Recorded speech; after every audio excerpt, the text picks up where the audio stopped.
Hello दोस्तों, स्वागत है आप सभी का आपके अपने YouTube channel biology by KD sir पे। तो आज के इस वीडियो सेशन में हम चर्चा करेंगे कोशिका चक्र पे। तो कोशिका विभाजन एक महत्वपूर्ण टॉपिक है जो सभी तरह की प्रतियोगी परीक्षाओं में कॉम्पिटिटिव एग्जाम के अंदर पूछा जाता है। इसके अलावा जो नीट की परीक्षाएं होती हैं, उसके अलावा जो दूसरे बायोलॉजी के कॉम्पिटिटिव एग्ज़ाम होते हैं जिसमें बायो से खास करके क्वेश्चन आता है, उसमें कोशिका विभाजन बहुत महत्वपूर्ण टॉपिक है। तो कोशिका विभाजन को समझने के लिए हमें जो सबसे पहली स्टेज है वो कोशिका चक्र है, उसे समझना पड़ेगा। तो कोशिका चक्र क्या है, सेल साइकिल कैसे कंप्लीट होती है और इसमें कितने स्टेजेज होते हैं, आज के इस वीडियो सेशन में हम इसी पे चर्चा करेंगे। तो कोशिका के विभाजन से पहले हमें कुछ बेसिक बातों को समझना होगा और इसे हम पूरा अपने जीवन से रिलेट करके पढ़ेंगे। तो ध्यान दीजिए, जो कोशिका विभाजन की क्रिया होती है उसमें सबसे पहले कोशिका चक्र को हमें समझना पड़ेगा, तभी हम कोशिका विभाजन को पूरी तरह से स्पष्ट कर पाएंगे।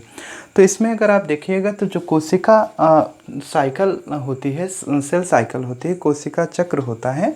कोशिका चक्र के अंदर कुल 4 स्टेज होते हैं। तो इसमें जो सबसे पहली अवस्था होती है उसे हम नाम देते हैं जीवन फेज।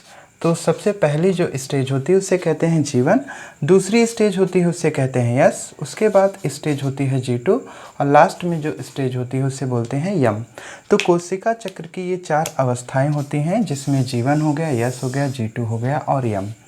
तो अब इसमें किस अवस्था में क्या क्या होता है इसको हम लोग देखेंगे। तो सबसे पहले हम कोशिका का बेसिक कॉन्सेप्ट अगर समझें तो जैसे हमने अगर ये गोला बना दिया तो इसके अंदर एक केंद्रक हो गया और यहाँ पे केंद्रिका हो गई। मतलब बायोलॉजी में कुल 3 गोलों की कहानी होती है, 3 तरह के मतलब कि सर्कल होते हैं, जिसमें जो सबसे बाहर का बड़ा वाला गोला होता है इसे हम कोशिका समझ लेंगे और उसके बाद जो दूसरे नंबर का है उसे हम केंद्रक समझेंगे और जो तीसरे नंबर का गोला है वो एक तरह से केंद्रिका होगा। मतलब 3 लोगों की कहानी है। मान लेते हैं एग्जाम्पल के तौर पे दादाजी हैं, पापा जी हैं और ये बेटा जी हैं, ठीक है। तो 3 लोग हैं इसके अंदर। और इसके अलावा इसमें क्रोमेटिन धागे होते हैं, इसके अंदर इस तरह से क्रोमेटिन धागे होते हैं जो इसके आनुवंशिक पदार्थ हैं, जेनेटिक मटेरियल का काम करेंगे, खानदानी लक्षणों को ट्रांसफ़र करने का काम करेंगे। तो अब हम समझते हैं कोशिका विभाजन में कोशिका चक्र क्या इम्पॉर्टेंट रोल प्ले करता है। तो जैसे हमें पता है कि जब हमारा परिवार होगी, हमारा फैमिली है, फैमिली हमारी जैसे जैसे उसमें नंबर ऑफ़ जो मेंबर होते हैं वो बढ़ने लगते हैं, सदस्यों की संख्या बढ़ने लगती है, तो परिवार में अलग अलग बातों को लेकर आपस में खींचातानी होने लगती है और लोगों में जैसे किसी बात को लेकर मतभेद होने लगता है, ज़रूरतों को खास करके लेकर मतभेद होने लगता है और ऐसी कंडीशन में परिवार में बंटवारा होता है। सेम उसी तरह से हमारी कोशिका के अंदर भी विभाजन होता है। जब कोशिकाओं में वृद्धि और विकास पूर्ण रूप से कंप्लीट हो जाता है तो कोशिकाएं आपस में विभाजन करके 1 से 2, 2 से 4, 4 से 8 ऐसे अपना नंबर बढ़ाते रहते हैं। और यही कारण है, अगर कोशिका विभाजन न हो तो ऐसी कंडीशन में जो जन्म लेने वाली संतानें हैं, बच्चे हैं, अगर वो 2 किलोग्राम के हैं तो पूरे जीवन भर वो 2 किलोग्राम के ही बने रहेंगे। तो कोशिका विभाजन की वजह से ही मुख्य रूप से जो संतानों में वृद्धि और विकास होता है वो कोशिका विभाजन के कारण ही होता है। तो कोशिका विभाजन में जो कोशिका चक्र है उसके 4 अवस्थाओं में क्या क्या होता है उसे हम बारी बारी से समझेंगे। तो सबसे पहले कोशिका विभाजन की जो सबसे पहली अवस्था है उसे हम लोग कहते हैं जीवन फेज। ये जो जीवन फेज होती है, जीवन फेज की सबसे इम्पॉर्टेंट और ख़ास बात ये होती है कि इसे हम लोग फर्स्ट ग्रोथ फेज के नाम से भी जानते हैं। इसमें जो कोशिका होगी वो अपने आकार और आकृति में वृद्धि करती है, एंजाइमों की मात्रा को डबल करने लगती है। उसके अलावा जैसे डीएनए को रेप्लिकेट करने के लिए, डीएनए को का डबल मात्रा बनाने के लिए इसमें जो एंजाइम होते हैं उनकी मात्रा बढ़ने लगती है। तो एक तरह से प्रोटीन हो गया, आरएनए हो गया, डीएनए हो गया, इन सब को डबल करने के लिए जो भी रिक्वायरमेंट होती है, उनके लिए जो भी एंजाइम की ज़रूरत होती है, वो सभी एंजाइम फर्स्ट ग्रोथ फेज के अंदर क्या होते हैं, बनने लगते हैं। तो ऐसी अवस्था जो पहली अवस्था अवस्था होती है इसे हम लोग क्या नाम दे देंगे, फर्स्ट ग्रोथ फेज, जिसमें कोशिका अपने शेप और साइज में चेंजिंग लाती है, अपने आकार और आकृति में वृद्धि करती है। इसे हम लोग पोस्ट माइटोटिक फेज के नाम से भी जानते हैं। अच्छा, इसे पोस्ट माइटोटिक फेज क्यों कहते हैं? क्योंकि अगर आप ध्यान दीजिए तो ये यम फेज के ठीक बाद आ रही है। ये जो यम फेज है जिसे माइटोटिक फेज कहेंगे, ये माइटोटिक फेज के ठीक बाद आ रही है, इसी वजह से इसका नाम पोस्ट माने बाद में, प्री मतलब पहले, तो ये माइटोटिक फेज एम फेज के ठीक बाद वाली अवस्था है, इसी वजह से इसका नाम हो गया पोस्ट माइटोटिक फेज। ये फिलहाल नीट वगैरह के एग्ज़ाम के अंदर ये ऐसे नाम दे देते हैं। फिलहाल आप बुक में देखेंगे तो आपको केवल एक ही नाम मिलेगा, फर्स्ट ग्रोथ फेज, लेकिन थोड़ा सा स्टैंडर्ड क्वेश्चन को बनाने के लिए अलग से नाम जोड़ देता है, पोस्ट माइटोटिक फेज किसे कहेंगे। इसके अलावा इसका एक और नाम हो जाता है जिसे हम लोग कहते हैं प्री सिंथेटिक फेज, संश्लेषण के पूर्व की अवस्था। तो ऐसी जो स्टेज है वो यस फेज के ठीक पहले आ रही है, इस वजह से इसका नाम हो गया प्री सिंथेटिक फेज। अब इसमें एक और स्टेज मैंने दिखा रखी है, G1 फेज, G0 फेज, मतलब आप इसे कंसीडर नहीं करेंगे। हमने इसे क्यों दिखाया भाई, हम इस पर चर्चा करेंगे। तो इसमें 4 ही स्टेज हैं। G1 के बाद तुरंत बाद वाली स्टेज होती है यस फेज। तो यस फेज क्या है, इसके ठीक पहले G1 आ रही है, इसी वजह से इसका नाम हो गया प्री सिंथेटिक फेज। अब बात आती है कि जो कोशिका चक्र की अवस्था G1 है उसमें कुल कितना समय लगता है। तो मैंने ये सर्कल के अंदर टाइम लिख रखा है, तो इसमें करीब 3 से 40% का टाइम लग जाता है। तो जब कोशिका अपने शेप और साइज में वृद्धि करती है, आकार और आकृति में परिवर्तन करती है, और उसके अंदर जो जेनेटिक मटेरियल होते हैं, आरएनए होते हैं, प्रोटीन होते हैं, उन सब की मात्रा दुगनी होने लगती है, या फिर मात्रा दुगनी होने के लिए जो एंजाइम की रिक्वायरमेंट होती है उन सब की मात्रा बनने लगती है। ऐसा करने में उसे करीब 30 से 40% का समय लगता है, जो भी इसमें कोशिका चक्र का टाइम होता है। उसके अलावा अगली स्टेज जो आती है उसे हम लोग नाम देते हैं यस फेज, जिसे सिंथेटिक फेज भी कहा जाता है। यस फेज को सिंथेटिक फेज, संश्लेषण की अवस्था कहते हैं, और इस अवस्था के अंदर जो डीएनए होता है वो डीएनए डबल हो जाता है। जो भी जेनेटिक मटेरियल इस कोशिका के अंदर का था, ये जो क्रोमेटिन थ्रेड था, ये सब कुछ डबल हो जाता है, कंडेंस होने लगता है, और क्रोमेटिड का फॉर्मेशन होने लगता है। तो एक तरह से जो जेनेटिक मटेरियल होगा उसकी जो मात्रा होगी वो 2 गुनी हो जाती है यस फेज के अंदर, इसी वजह से इसे संश्लेषण की अवस्था सिंथेटिक फेज के नाम से भी जानते हैं। इसके बाद हम लोग बात करेंगे अगली स्टेज की। इसका केवल एक नाम है सिंथेटिक फेज, संश्लेषण की अवस्था, जो कि G1 के ठीक बाद आती है, और इसमें जो टाइम लगता है वो करीब 30 से 40% टोटल सेल साइकिल का टाइम लगता है। अब इसके बाद की जो अगली स्टेज होती है उसका नाम होता है G2 फेज। अब G2 फेज क्या है? G2 फेज को हम लोग सेकेंड ग्रोथ फेज के नाम से भी जानते हैं। तो G2 फेज को हम सेकेंड ग्रोथ फेज कहेंगे। क्यों कहेंगे? क्योंकि ये कोशिका के वृद्धि और विकास की दूसरी उप अवस्था होती है। इसमें कोशिका के अंदर जितने भी चीज़ें होती हैं, उसका genetic material, protein, DNA, RNA, सब कुछ, सेल ऑर्गेनेल्स वगैरह और साइटोप्लाज्म वगैरह सब कुछ डबल हो जाते हैं। इसे हम पोस्ट सिंथेटिक फेज भी कहते हैं। पोस्ट क्यों कहा? क्योंकि यस फेज के ठीक बाद की अवस्था है, इस वजह से इसका नाम पड़ गया पोस्ट सिंथेटिक फेज। और बाकी अगर हम बात करेंगे तो ये यम फेज के ठीक पहले आ रही है, तो इस वजह से इसका नाम हो गया प्री सिंथेटिक फेज। तो इसका भी ये 1 2 3 4, मतलब इसमें भी 4 नाम हो गया और इसका भी 4 नाम है। तो ज़्यादातर नीट वगैरह की परीक्षाओं के अंदर आपसे ये 4 नाम ही पूछे जा सकते हैं, अगर थोड़े क्वेश्चन डीप में बनेंगे तो इस तरह से इसमें जो टोटल टाइम लगता है वो 10 से 20% का समय लगेगा। तो 10 से 20% के टाइम पीरियड में ये जो G2 फेज होगी वो कंप्लीट हो जाती है। अब हम इसके बाद देखेंगे अगली स्टेज, जिसका नाम है यम फेज। यम फेज क्या होती है? इसे माइटोटिक फेज या इसे विभाजन की अवस्था भी कहते हैं। अब ये जो माइटोटिक फेज होती है इसमें बहुत कम टाइम लगता है, और इसका भी एक सिंगल ही नाम है माइटोटिक फेज, विभाजन की अवस्था, जिसमें कैरियोकाइनेसिस और साइटोकाइनेसिस अर्थात केंद्रक और कोशिका द्रव्य का विभाजन होगा। अब ये जो कोशिका और केंद्रक द्रव्य का जो विभाजन होगा, ऐसा करने में इसे मात्र 5 से 10% का टाइम लगेगा। तो सबसे छोटी अवस्था होती है यम फेज, विभाजन की सबसे छोटी अवस्था है जिसमें सबसे कम समय लगता है। लेकिन ज़्यादातर जो हम सेल डिवीज़न का ज़्यादातर पार्ट पढ़ते हैं वो क्या होता है, यम फेज को ही हम लोग डिस्कस करते हैं। तो यम फेज जो है वो भी 4 उप अवस्थाओं में कंप्लीट होता है। जैसे हमने इसमें लिख रखा है पी मैट, मतलब पी से हो गया प्रोफेज, एम से हो गया मेटाफेज, ए से हो गया एनाफेज और टी से हो गया टेलोफेज। तो पी मैट आप पुरानी चटाई ऐसे करके याद कर सकते हैं। पी से पुरानी हो गया, मैट मीन्स चटाई। तो पुरानी चटाई जो होगी वो क्या कंप्लीट करेगी, एम फेज को, मतलब डिवीजन फेज को कंप्लीट करने का काम करेगी। तो एम फेज के अंदर कौन कौन सी स्टेज हमने आपको बताई, प्रोफेज, पहली स्टेज का नाम इसका है प्रोफेज, जिसे पूर्वावस्था हिंदी में कहेंगे। उसके अलावा दूसरी जो स्टेज होती है उसे कहते हैं मेटाफेज, मेटाफेज जिसे हम हिंदी में मध्यावस्था कहेंगे। उसके अलावा तीसरी स्टेज होती है उसे हम लोग कहते हैं एनाफेज, जिसे हम हिंदी में क्या नाम देते हैं, पश्चावस्था। और जो अंतिम स्टेज होती है उसे कहते हैं टेलोफेज, जिसे हिंदी में नाम दिया जाएगा अंत्यावस्था। तो इस तरह से कोशिका विभाजन में जो यम फेज है वो 4 अवस्थाओं में पूरा होगा। अब इसके अलावा हमने यहाँ पे G0 फेज भी लिख रखी है।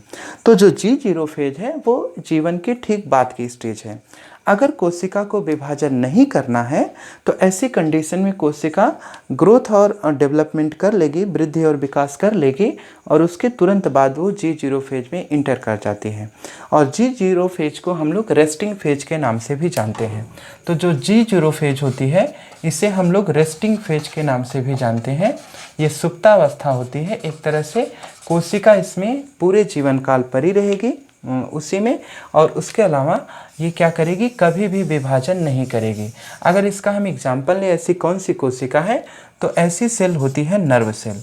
तो जो तंत्रिका कोशिका हमारे शरीर की होती है वो जीवन भर विभाजन नहीं करेगी, और यही वजह है कि अगर हमें मस्तिष्क वगैरह के अंदर चोट आ जाती है तो हमारी नर्व सेल डैमेज हो जाती हैं, जिससे कई तरह की प्रॉब्लम्स क्रिएट होती हैं, डेथ भी हो सकती है। उसके अलावा जैसे मान लीजिए अगर बाय द वे हम सही भी हो गए तो उससे जैसे मस्तिष्क के अंदर कोई प्रॉब्लम हो सकती है, पैरालिसिस हो सकता है, या फिर मतलब हाथ पैर काम नहीं करेगा, पागलपन जैसी कोई समस्याएं हो जाती हैं। क्यों? क्योंकि जो G0 फेज होगी इसमें कोशिका रेस्टिंग फेज में चली जाएगी, कभी विभाजन नहीं करती है। और ऐसा इस वजह से भी होता है क्योंकि इन नर्व सेल के अंदर सेंट्रियोल नहीं पाया जाता है, तारक काय नहीं पाया जाता है। तो ये जो सेंट्रियोल होगा इसी की वजह से कोशिका विभाजन या कोशिका चक्र की शुरुआत होती है। सेंट्रियोल ही क्या करेगा, कोशिका विभाजन को प्रेरित करने का कार्य करता है। तो इस तरह से कोशिका चक्र के अंदर इतने सारे इम्पॉर्टेंट टॉपिक हैं। इसके अलावा इसमें हमने आपको यहाँ पे लिख रखा है जीवन फेज, जिसे जीवन फेज के अंदर आप देख रहे हैं जीवन चेक पॉइंट है, इसी तरह से G2 चेक पॉइंट है और यम चेक पॉइंट है। इसमें 3 जांच बिंदु होते हैं जो कोशिका विभाजन की अवस्थाओं को बारी बारी से चेक करने का काम करेंगे। तो ये जो जीवन चेक पॉइंट होगा, G2 चेक पॉइंट होगा, उसके अलावा जो यम चेक पॉइंट होगा, इनका कार्य क्या होता है, ये क्या करते हैं, तो इनका जो कार्य होगा ये कोशिका विभाजन की अवस्थाओं को चेक करने का काम करते हैं। जैसे जो जीवन फेज होगा ये जीवन के अंदर जो जीवन चेक पॉइंट होगा वो क्या करेगा, इस अवस्था के अंदर कोशिका का ग्रोथ और डेवलपमेंट प्रॉपर हुआ कि नहीं इसकी जांच करने का काम करेगा। अगर ऐसा नहीं हो पाया है तो ऐसी इस अवस्था की वजह से ये पुनः इसे कोशिका विभाजन के जीवन फेज के अंदर ही रखेगा। उसके अलावा G2 फेज में क्या होगा कि G2 फेज के अंदर जो भी प्रोसेस होनी है अगर वो प्रॉपर नहीं हो पाई है तो ऐसी कंडीशन में उसे वो G2 फेज के अंदर ही रखेगा। इसी तरह से यम फेज के अंदर जो कैरियोकाइनेसिस है, साइटोकाइनेसिस है, केंद्रक और कोशिका द्रव्य का जो विभाजन है वो प्रॉपर हो पाया है कि नहीं, इस बात को चेक करने का काम या जिम्मेदारी होगी एम चेक पॉइंट की। तो ये 3 चेक पॉइंट होते हैं जो अलग अलग टाइम पे क्या करते हैं, कोशिका विभाजन की या कोशिका चक्र की अवस्थाओं को चेक करने का काम करते हैं। अब इसे हम अपने दैनिक जीवन से जोड़ के इस टॉपिक को देखेंगे। तो जैसे आपने देखा होगा कि खास करके जब परिवार बड़ा होने लगता है तो उसकी ज़रूरतें पूरी न होने की वजह से मालिक पे काफ़ी दबाव होता है, और ऐसी कंडीशन में जो मतलब परिवार में कई तरह की समस्याएं होने लगती हैं और बंटवारे की स्थिति आती है। तो सबसे पहले परिवार बड़ा होगा, और जब परिवार बड़ा होगा तो ऐसी कंडीशन के कारण जो महिलाएं होंगी वो आपस में मतलब अपने पति से डिस्कशन करती हैं कि समझ रहे हैं क्या क्या कहेंगी, मतलब बहुत कुछ कहती हैं। तो ऐसी कंडीशन की वजह से क्या होगा कि विभाजन में मतलब परिवार में बंटवारे की शुरुआत वहीं से शुरू होती है। और ऐसी कंडीशन में अगर मान लीजिए जैसे बंटवारे की स्थिति आ रही है, बन रही है, तो कुछ लोग समझाने वाले भी आ जाते हैं, कहते हैं काहे बंटवारा करेंगे, अगर ऐसा आप करेंगे तो दिक्कत होगी और बंटवारा नहीं करिए, आप एक साथ रहिए, ज़्यादा बेहतर होगा। तो ऐसी कंडीशन को जीवन चेक पॉइंट कहेंगे। तो अगर उनके समझाने से लोग मान गए और बंटवारे की जो सोच उनके अंदर बन रही थी वो बंद हो गई, तो ऐसी कंडीशन को हम लोग क्या नाम दे देंगे, जीवन चेक पॉइंट। और मान लीजिए अगर वो पहले व्यक्ति के समझाने की वजह से जो परिवार का सदस्य हो सकता है, पड़ोसी हो सकता है, रिलेटिव हो सकता है, अगर उसके समझाने से वो लोग नहीं माने, तो ऐसी कंडीशन में अब वो सेकंड फेज में इंटर करेंगे। तो दूसरी अवस्था में क्या होगा, दूसरी अवस्था के अंदर वो लोग क्या करेंगे, मतलब बंटवारे का एक तरह से अलग होने की टेंडेंसी मन में बना चुके होंगे और उनके अंदर जो भी ज़रूरतें होंगी जो अलग होने के बाद होती हैं, उन सब की मात्रा को डबल करने लगते हैं। जैसे जो भी उनकी बेसिक नीड होगी उसके लिए वो उन सब चीज़ों को डबल करने की कोशिश करते हैं। तो ऐसी कंडीशन में फिर आती है G2 फेज। तो इसमें कोई भी चेक पॉइंट नहीं है, इसमें कोई समझाने नहीं आएगा, चाहिए बंटवारा करिए। कुछ दिन ऐसी कंडीशन चलती रहेगी, आपस में परिवार में मतभेद और लड़ाई झगड़े होते रहेंगे और तरह तरह की बातें होती रहेंगी। फिर बात आ जाती है G2 फेज की। अब ये एक ऐसी अवस्था है जिसमें परिवार में बंटवारा एकदम होने को है, मतलब जो परिवार है वो बंटवारे की कगार पे आ चुका है। ऐसी कंडीशन में कभी कभी ऐसा होता है कि कुछ पास पड़ोस के लोग या फिर जो हमारे रिलेटिव होते हैं, अब वो इस कंडीशन में एंट्री मारेंगे और कहेंगे, मतलब बाकायदा समझाएंगे दोनों पक्षों को, जितने भी मेंबर बन रहे हैं अलग अलग फैमिली में जाने के लिए, उन सबको समझाएंगे कि आप बंटवारा मत करिए, ये अच्छा नहीं है, एक साथ रहिए। तो अगर मान लीजिए उनकी वो बात मान गए तो इसी अवस्था में रहेंगे, और नहीं माने बात तो अब वो भी हाथ खड़े कर देंगे कि अब हम आप लोगों को नहीं समझा पाएंगे, आप जाइए बंटवारा करिए। तो ऐसी कंडीशन में अब परिवार का बंटवारा होना शुरू होगा। तो जब ये G2 फेज के बाद भी अगर ये गुजर गए तो आ जाएंगे यम फेज के अंदर, और यम फेज में अब बंटवारा होगा। अच्छा, जब वो लोग आए हैं बंटवारा कराने के लिए, समझाए नहीं समझ पाए लोग, तो ऐसी कंडीशन में कहेंगे चलिए अच्छा ठीक है, आपके मन का हो जाए।